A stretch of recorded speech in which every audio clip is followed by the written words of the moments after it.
Yo creo que es un tema particularmente interesante, ¿no? Porque hay esta como creencia, no sé si es leyenda urbana, yo creo que sí ya es leyenda urbana, que a cierta edad todos los humanos nos volvemos intolerantes a la lactosa. A mí me pasó.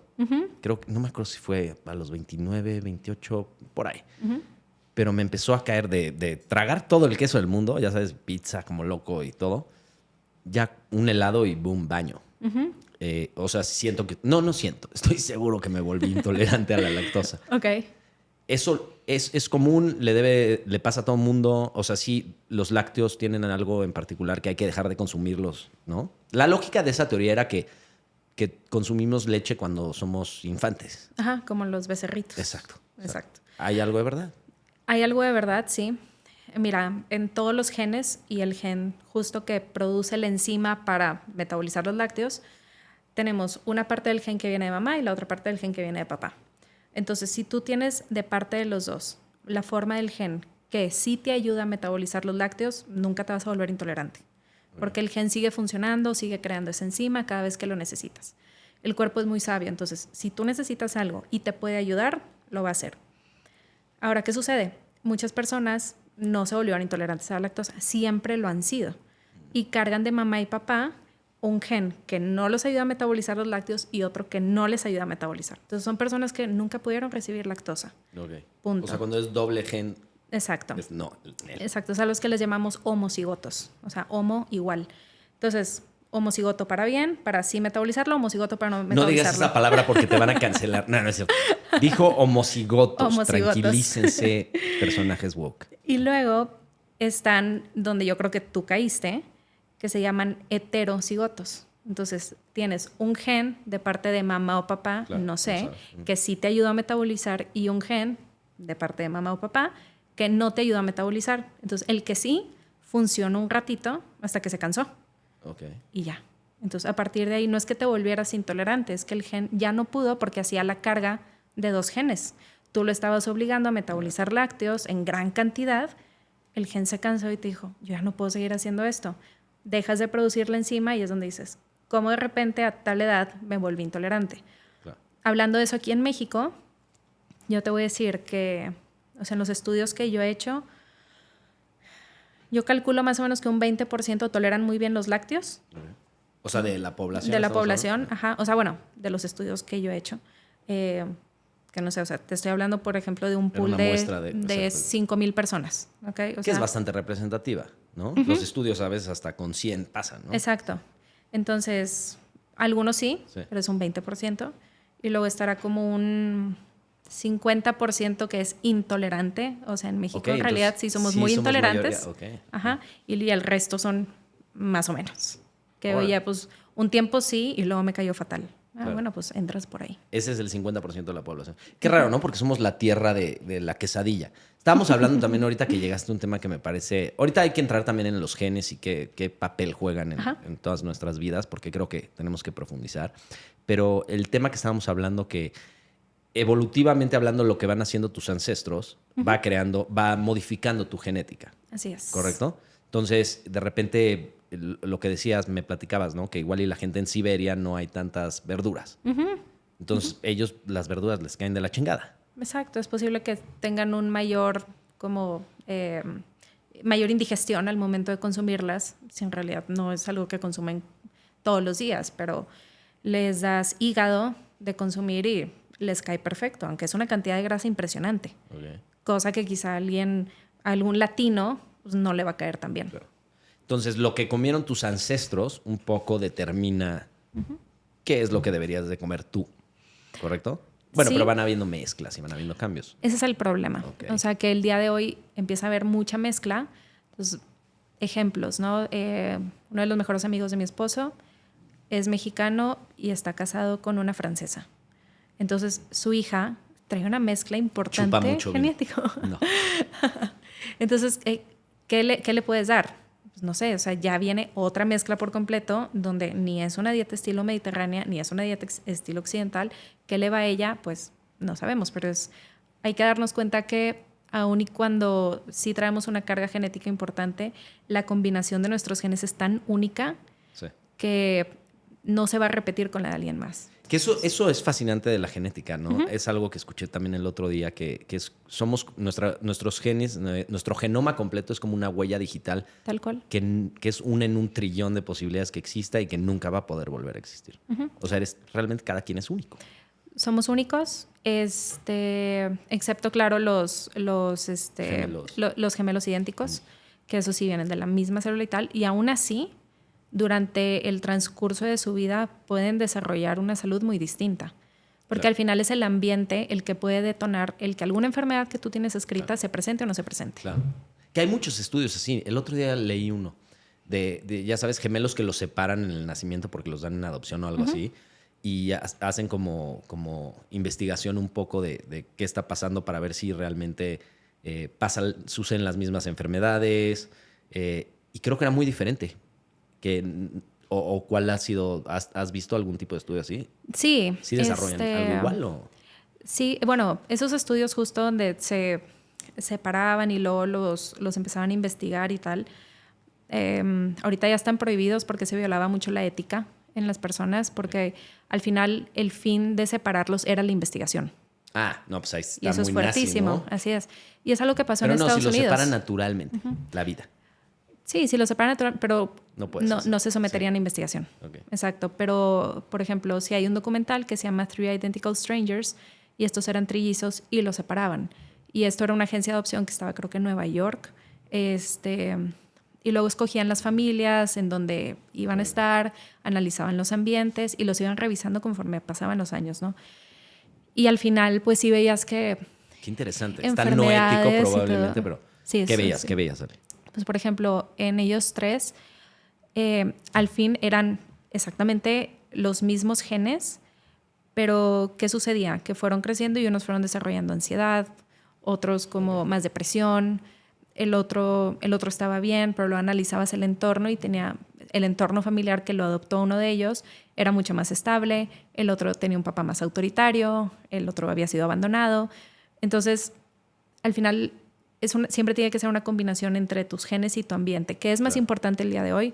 No sabemos, pero que sí es bueno conocer los genes, porque si tú conoces los genes puedes optimizar tu ambiente. Okay. Entonces, imagínate que tú en algún momento llegarás a tener un hijo y tu hijo trae una genética en cuestión de manejo de estrés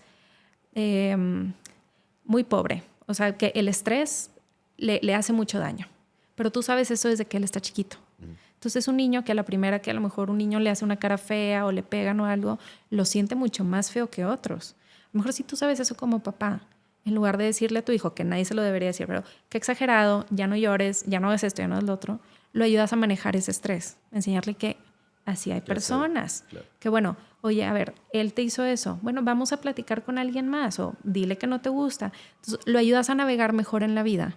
Claro. Y eso logra que cuando él ande solo, ya en su adolescencia, en su edad adulta, el estrés ya no sea un problema tan fuerte. Claro. Entonces, si tú conoces tus genes, puedes optimizar más tu ambiente para poder navegar mejor por esta vida que ya es difícil. Que me parece, creo que ese sería el propósito mayor casi de lo que haces. Exacto. Eso también se me hace muy interesante. ¿Qué porcentaje? Porque mucha gente tiene esta creencia de pues naces, ¿no? Con lo que naces y eso va a ser lo que te va a determinar quién eres, ¿no? Estuve también escuchando un estudio acerca de que el 50% de la inteligencia es genética. O sea, el 50% literal. El otro 50% es determinado, como tú dices, por tu ambiente. ¿Sí? ¿A qué escuela fuiste? ¿Qué maestros tuviste? Si tus papás te educaron bien. Todo este tipo de cosas.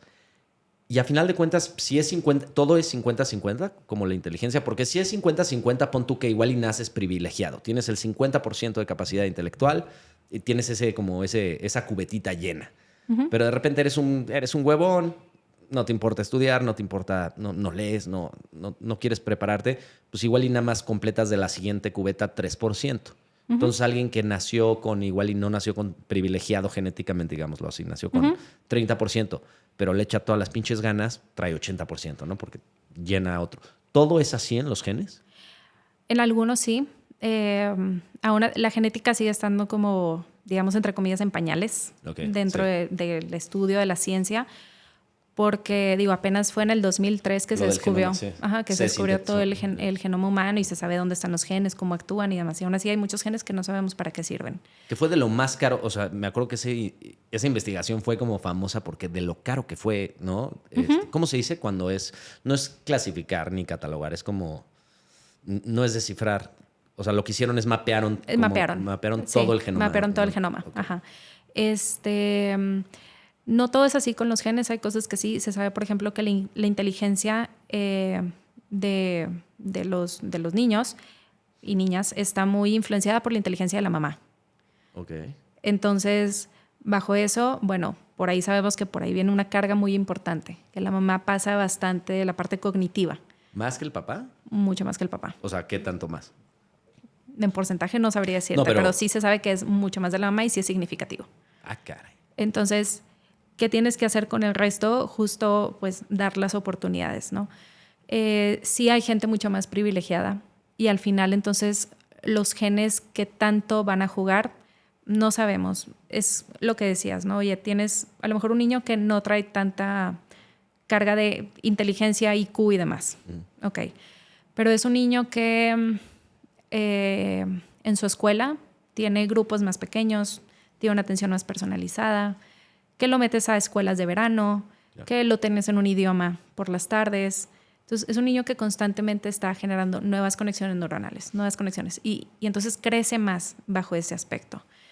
Puedes tener a un niño que creció en otras condiciones, a lo mejor con un poco más a nivel genético de inteligencia, pero en otras condiciones donde la escuela es solamente en el periodo en el que está ahí y después de ahí se tiene que ir a trabajar, ni siquiera tiene chance de hacer la tarea.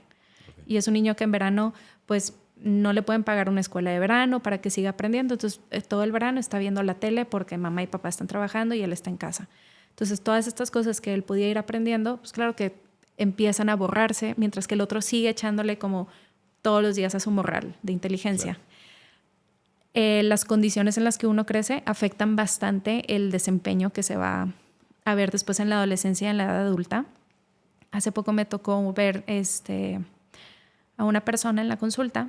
Era un chavo como de 20 y tantos años y estábamos platicando sobre cómo le había ido y tal, ¿no? En cuestión de alimentación. Y me dice él, es que, digo, 20 y tantos, como casi 30. Me dice, es que bueno, en la casa no me miden lo que van a preparar.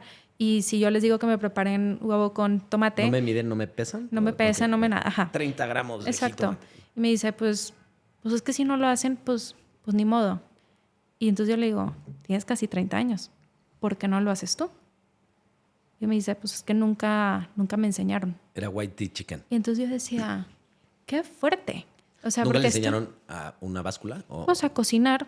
Okay. Yo tampoco. Y siempre tuvo alguien, pero siempre tuvo alguien que lo cocinara. Pero entonces cuando es dependiente de su salud, o sea, tu salud depende de ti. Claro. La salud de él depende de él. Entonces va y le echa la culpa a que la señora que cocina en su casa no le está contando las porciones. Ok. Entonces, no. Hay un momento en el que te tienes que hacer cargo tú de eso. Y eso lo aprendes desde chiquito. Entonces, estas condiciones que a lo mejor desde chiquito puedes ir aprendiendo, cuando estás grande tienen mucho efecto en ti y en tu salud.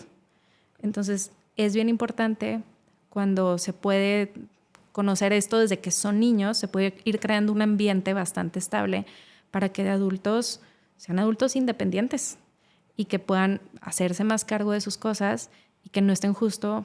¿Pero qué pasa? O sea, entiendo tu punto perfectamente, ¿no? Y sería lo ideal, que todos fuéramos así súper chingones para cocinar y aprendiéramos estas cosas. Lo básico. Por eso, pero Ale, de repente, imagínate que dices, no puedo, no tengo el espacio mental. No sé, me pasó a mí, te voy a platicar mi historia. Dame tu opinión profesional. A ver. Nutrióloga sensei mía. Lleva un rato queriendo comer sano y empecé a comer bastante sano. Pero llegó un punto en el que si era un estrés que voy a comer todos los días. Y que me causaba me quitaba mucho espacio mental, ¿no? De ve al súper, compra el brócoli correcto, ya sabes, escoge todo. Entonces me empezó a causar como muchísimo estrés. Y dije, ok, lo que necesito hacer es preparar comidas masivamente, ¿ya sabes? O sea, comprar un chingo de quinoa, un chingo de espinaca, un chingo de vegetales, partirlos todo un día, ya sabes, como cocina así de... a granel. Y probé eso, ¿no? Entonces, ya sabes, produje ahí mis como 70 comidas para poner en el congelador, que ese experimento falló al día 3, ¿no? Porque comerlo... me di cuenta que comer lo mismo todos los días no iba a jalar. Ajá. Entonces, de eso dije, híjole, bueno, ¿qué hago? Ok, pues el súper y que pechuguita de pollo, cosas, o sea, nada así de huevos benedictinos. Ajá. O sea, nada así muy sofisticado. Y siguió sin funcionar. O sea, de que seguía siendo un tema. Digo, afortunadamente estoy probando un servicio donde te mandan todo por porciones exactas. ¿Qué haces? ¿Qué puedes hacer si realmente no te gusta? O sea, ¿sí me entiendes? Entiendo el punto que acabas de decir de enséñenle a sus hijos, ¿no? Cómo comer sanamente, cómo ser autosuficientes, cómo ser independiente. O sea, todo eso en teoría suena muy bien. Ajá. El pedo es que de repente, aunque te hayan enseñado eso, no se te da algo. O sea, ahí, bueno, hay que saberlo, ¿no? O sea, tu prioridad ahorita entonces no es esa. Si fuera tu prioridad, creo que encontrarías las formas de... Lo estás encontrando. O sea, contratar un servicio es algo bastante bueno. Exacto. Esa fue ya mi única y última solución. Y está no hay bien. otra. O tienes chef. O Que tienes además, un chef. si eres Mickey, si eres Luis Miguel, o los de Blink-182. Ándale. Porque aparte, déjenme les comento, algo chido, muy chido de Ale es que le gusta el rock, le gusta el punk, va a festivales como Pal Norte. Como que no te imaginas a tu nutrióloga ahí echando desmadre. Vestida de enfermera. De enfermera de Blink. Exacto. Pero bueno, regresemos al tema. Entonces, creo que es la única opción, o sea, porque le puedes decir a esto, hablando un poco de tu paciente, ¿no? Ajá. Que el baquetón, ya entiendo que estás diciendo que es un baquetón, bueno, para nada inservible. No dije eso. Pero pon Creo tú que pudo sí. haber tomado mejores decisiones en lugar de estar Es apuntando la manera políticamente culpas. correcta de decir baquetón inservible. pero ¿qué haces? En ese punto tienes razón, lo tienes que resolver. Y si no puedes nunca encontrar el gusto por cocinarte, por medir en gramos las porciones, pues tienes que, literal, o tienes un chef o buscas un servicio. Digo, afortunadamente creo que están saliendo muchos de estos servicios, ¿no? Aquí también, mira, cuando una persona tiene la posibilidad económica y los medios suficientes para comer bien y cuidar su salud y no lo hace Okay. y se enferma, Doble pecado. está decidiendo enfermarse. Okay.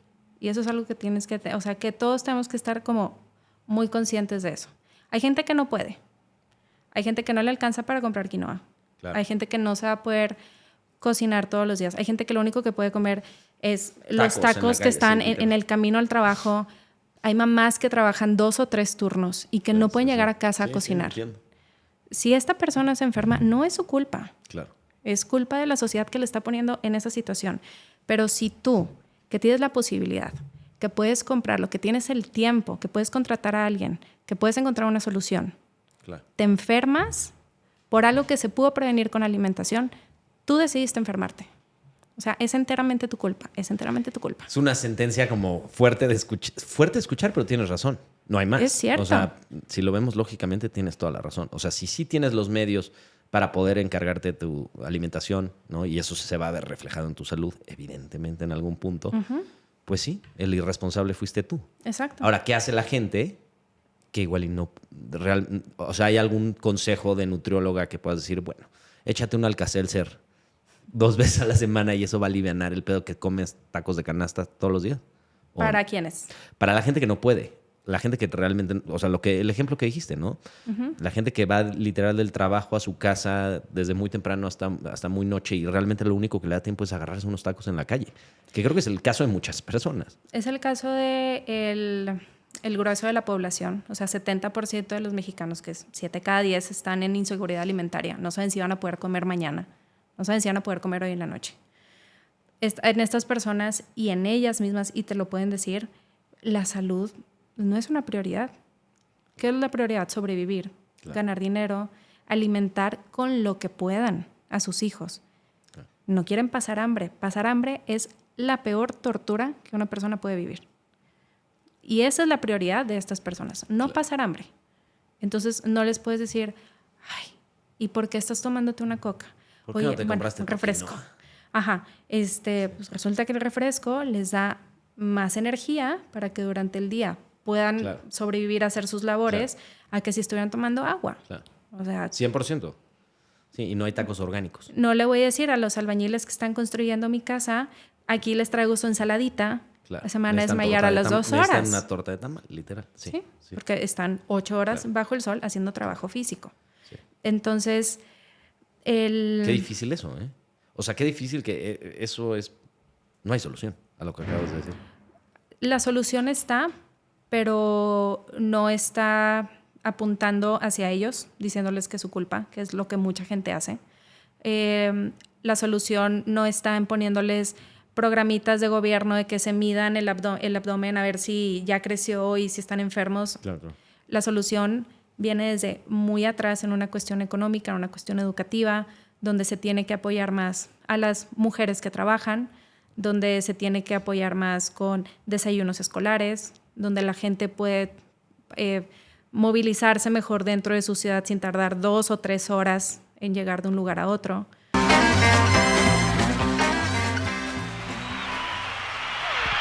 Thank you. What do you mean?